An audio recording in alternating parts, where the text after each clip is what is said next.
Hello everyone, myself Dr. Manjari Mishra. The topic of my presentation is airway management in trauma.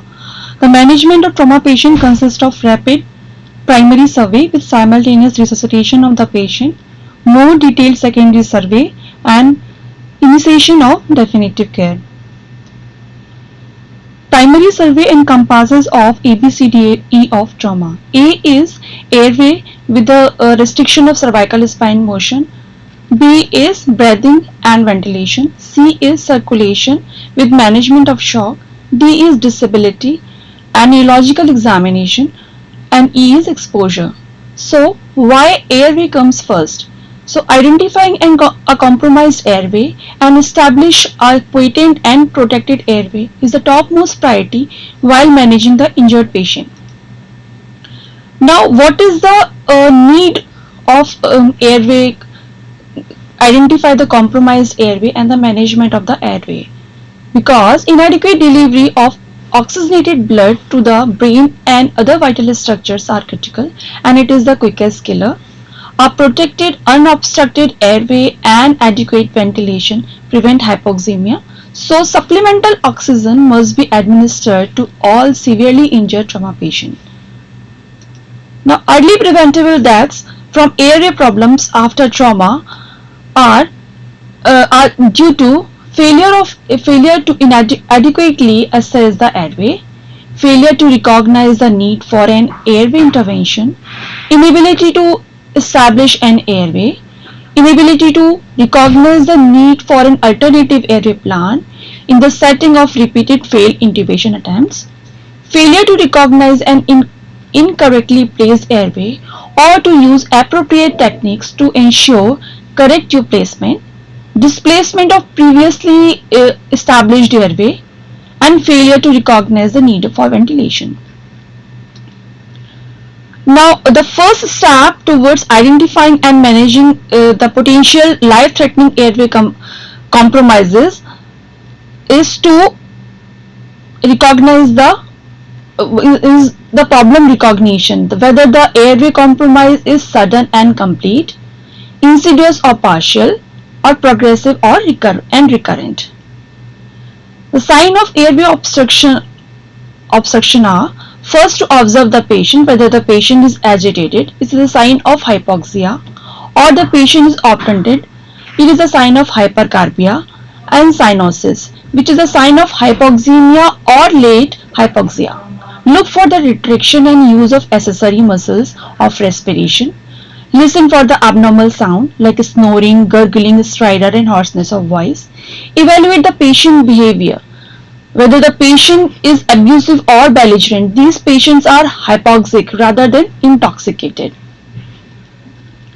Sign of ventilatory compromise: look for the symmetrical and adequate rise and fall of the chest. Listen for airway movement in both sides of the chest. Use a pulse oximeter for the saturation monitoring, and if the patient is already intubated, use capnography for adequate ventilation and correct position of tube. Tachypnea is the early sign of airway and ventilatory compromise. If the patient is having positive appropriate verbal response with clear voice, it shows the airway is patent, ventilation is intact, and the brain perfusion is sufficient. If the patient is having altered level of consciousness or unconscious patient, airway or ventilatory compromise, facial one with potential inhalational injury, we should go for the definitive airway. Now coming to the prediction of difficult airway. The patient with the cervical spine injury, severe arthritis of the cervical spine, significant maxillofacial or mandibular trauma with a limited mouth opening, obese patient and pregnant females, anatomical variations like receding chin, overbite, and short muscular neck, and pediatric patient. Now coming to the Lamnan assessment for the difficult intubation. First is to look externally. Look for the characteristics that are known to cause difficult intubation or ventilations, like short muscular neck. Look for the dentation, whether the patient is edentulous or having full dentation or there is a loose denture. Protruding upper incisors, high arch palate, receding mandible, and severe facial trauma. Now coming to the E part, evaluate the 3-3-2 rule to allow for alignment of the pharyngeal, laryngeal, and oral axis, and therefore simple intubation. Observe for the relationship. The interincisor gap should be at least 3 finger width. The distance between hyoid bone and chin should be at least 3 finger width. The distance between thyroid notch and the floor of the mouth should be at least 2 finger width. Now coming to the M part, that is modified Mallampati score, it ensured that hypopharynx is adequately visualized. It can be done in a patient supine, if the patient is in supine position or in the sitting position. Just ask the patient to close his mouth and ask the patient to open his mouth and protrude the trunk and look for the hypopharynx. If the hard palate, soft palate, uvula and facial pillar are visualized, this is class 1. If the partial facial pillar are visualized, this is class 2. If a part of uvula, just base of uvula is visualized, this is class 3. Or if the hard palate is visualized, this is class 4. Now coming to the O part, that is obstruction. Any condition that can cause obstruction of airway will make laryngoscopy and ventilation difficult. Blood or vomitus in upper airway, any foreign body, expanding hematoma, abscess, swelling of intraoral structure and laryngeal edema. Now coming to the neck mobility part. In non-traumatic patient, the extension and flexion of neck is easy. But if the patient is having cervical spine injury or there is arthritis, or if the patient is having cervical patient with cervical collar, the cervical spine motion restriction obviously have no neck movement, are therefore more difficult to intubate. Now coming to the S part, an oxygen saturation that is less than 85%, potent and impending desaturation that can occur very rapidly. This does not allow much time to perform intubation. This is the airway management scheme. The first and foremost thing in trauma is be prepared, is the preparedness. So get ready with the equipments like suction, oxygen, oropharyngeal, nasopharyngeal airway, bag and mask device, laryngoscope, gum elastic boogie, supraglottic devices, surgical or needle cricothyrotomy kit, endotracheal tube of various sizes, pulse oximeter, CO2 detection device and drugs. And always look for the restriction of cervical spine motion. First is pre-oxygenate the patient with the oxygen, bag and mask or oral. If we are not able to ventilate the patient with a bag and mask, go for the oral airway or nasal airway. Then ventilate the patient with a bag and mask. If we are not able to oxygenate the patient, then go for the surgical airway. If we are able to oxygenate the patient, then assess the Lemon scoring. If it is easy, then intubate the patient. If it is difficult, then call for assistance and consider for the awake intubation. If the intubation is unsuccessful, then consider for adjunct like gum elastic boogie or LMA or laryngeotracheal airway. If we are not able to intubate the patient, then go for the surgical airway. Now coming to the airway maintenance techniques. There is the triple maneuver, that is head tilt, chin lift and jaw thrust. Now coming to the head tilt, chin lift part. In unconscious patient, the loss of pharyngeal tone, there is a loss of pharyngeal tone. So tongue fall back that block the airway.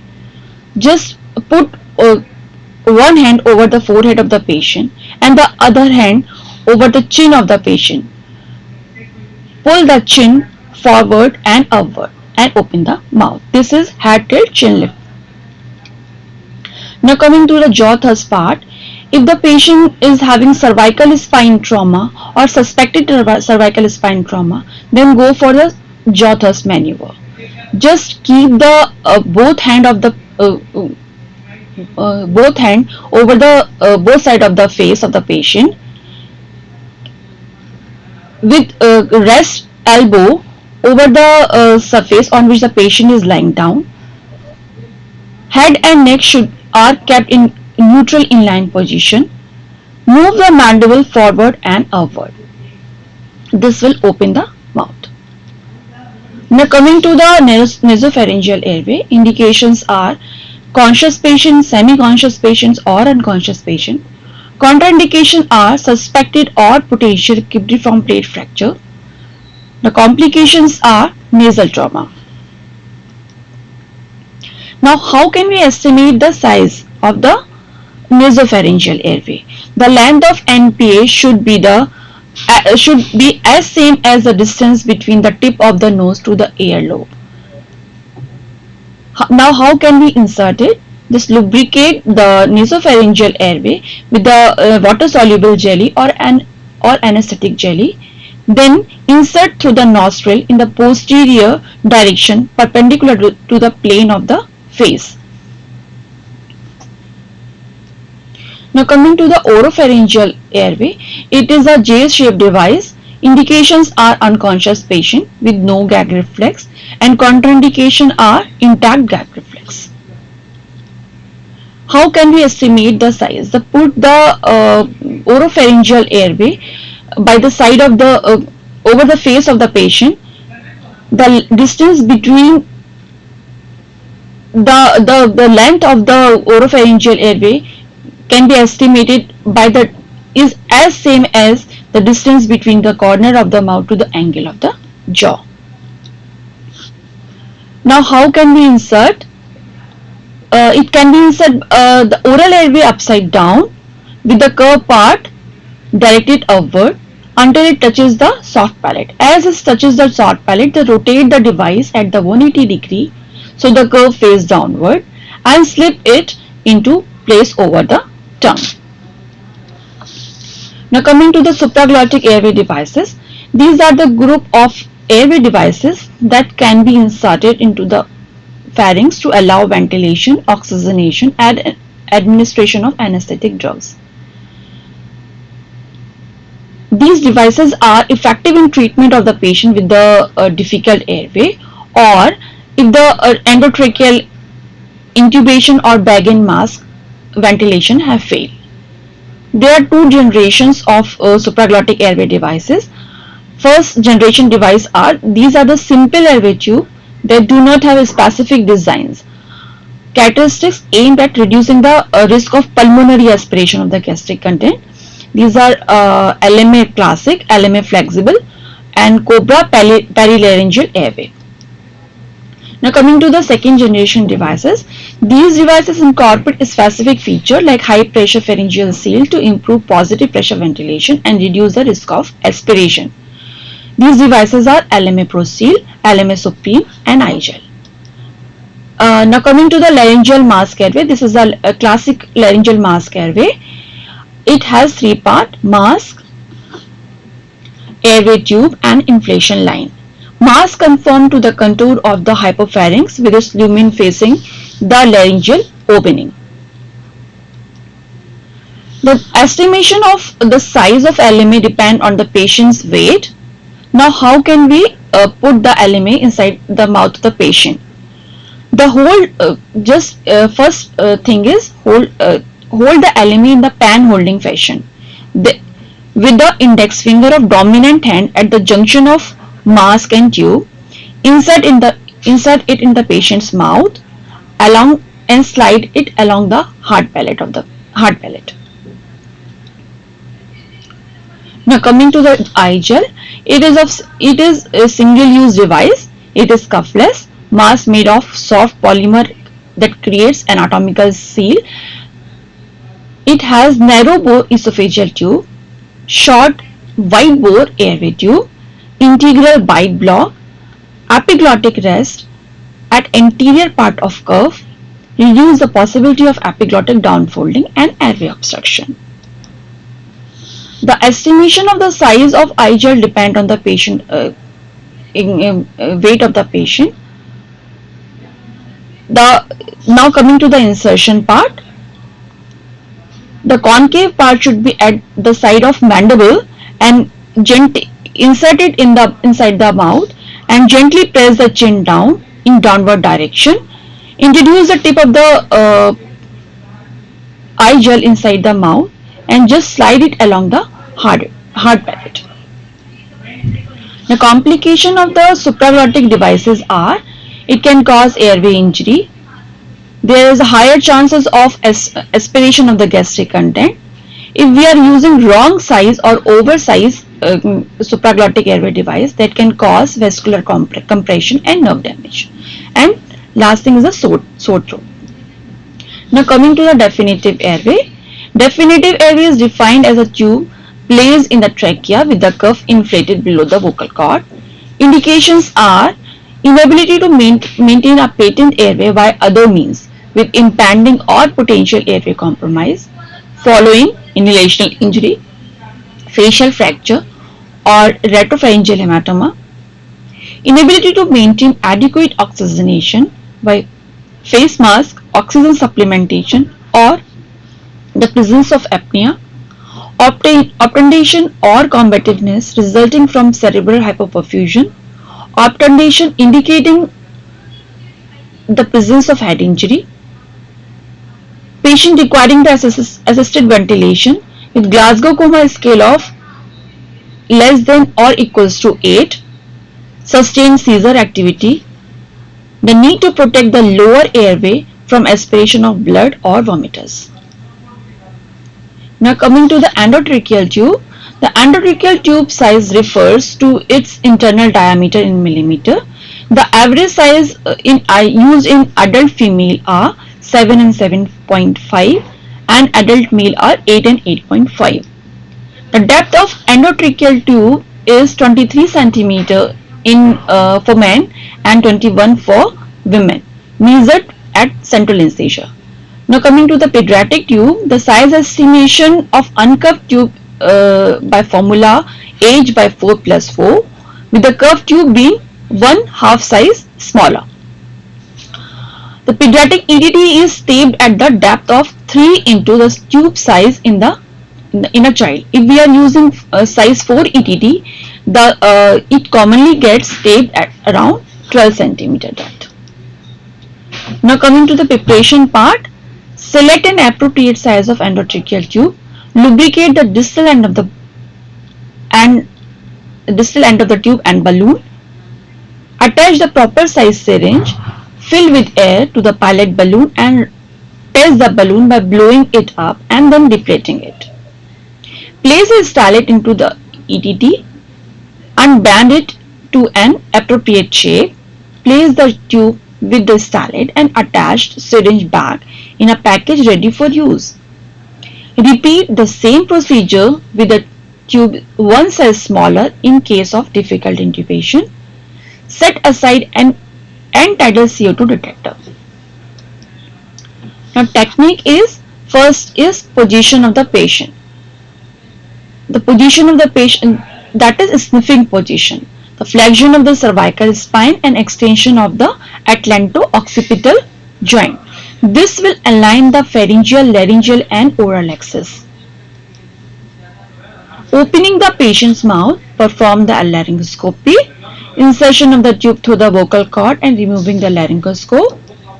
Confirmation of the correct placement, that is done by the direct visualization of the vocal cord or 5-point auscultation. Listen over epigastric area first, then listen over upper lobes and mid-axillary region. Look for the visible chest rise. And confirm it by the EtCO2. That is a CO2 in exhale layer and securing the tube. Now coming to the burp procedure. Burp is backward, upward, rightward pressure to improve the view of intubated during direct laryngoscopy. Pressure applied to the thyroid cartilage, that is much less pressure than what we apply during required pressure. Now coming to the required pressure or Salix maneuver, it helps to prevent the regurgitation and prevent gastric distension. Locate the cricoid cartilage by palpating thyroid cartilage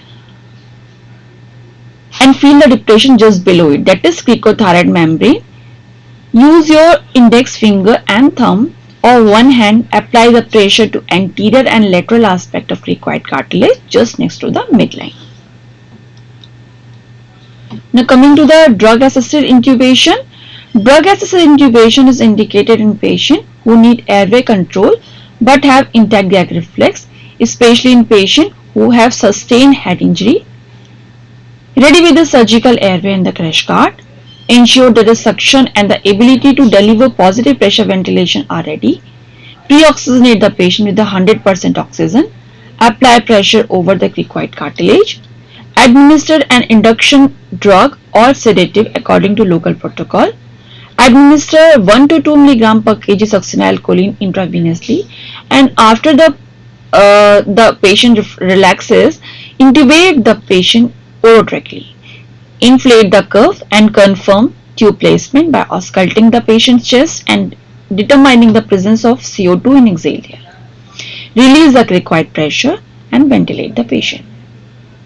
Now coming to the surgical airway, indications are the presence of edema of glottis, fracture of the larynx, severe oropharyngeal hemorrhage that obstruct the airway, ability to place an endotracheal tube through the vocal cord. Inability to place an endotracheal tube through the vocal cord.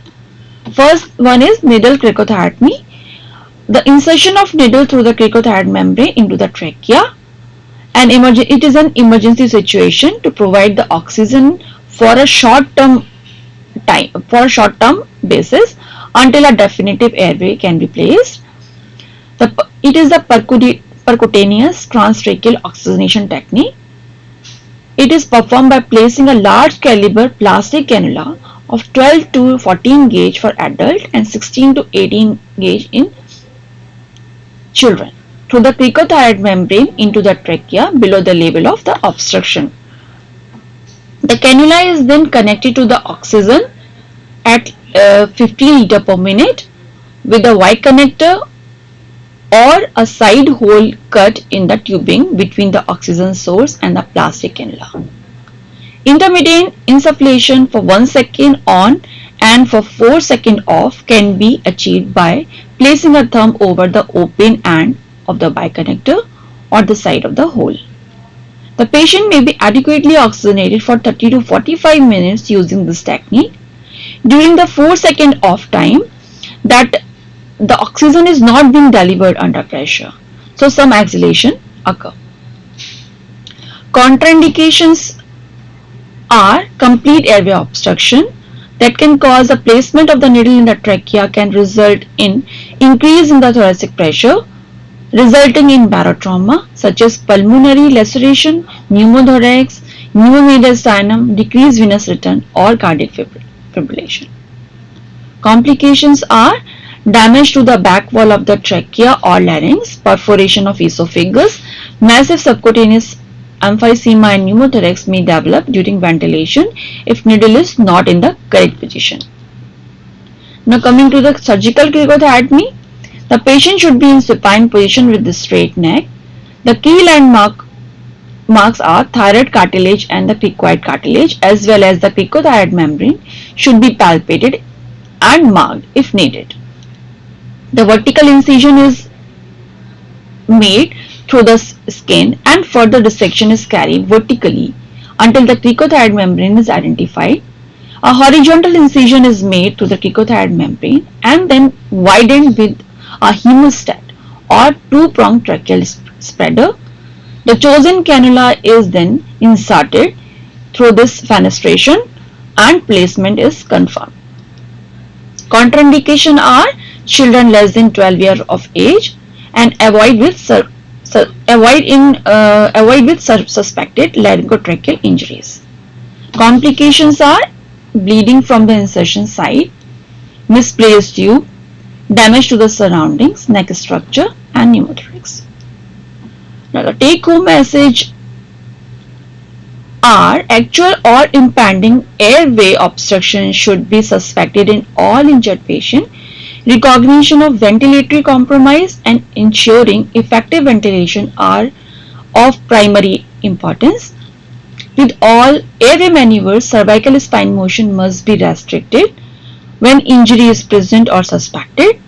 The assessment of airway patency and adequacy of ventilation must be performed quickly and accurately, and the definitive airway should be established if there is any doubt about the integrity of the patient's airway. Thank you.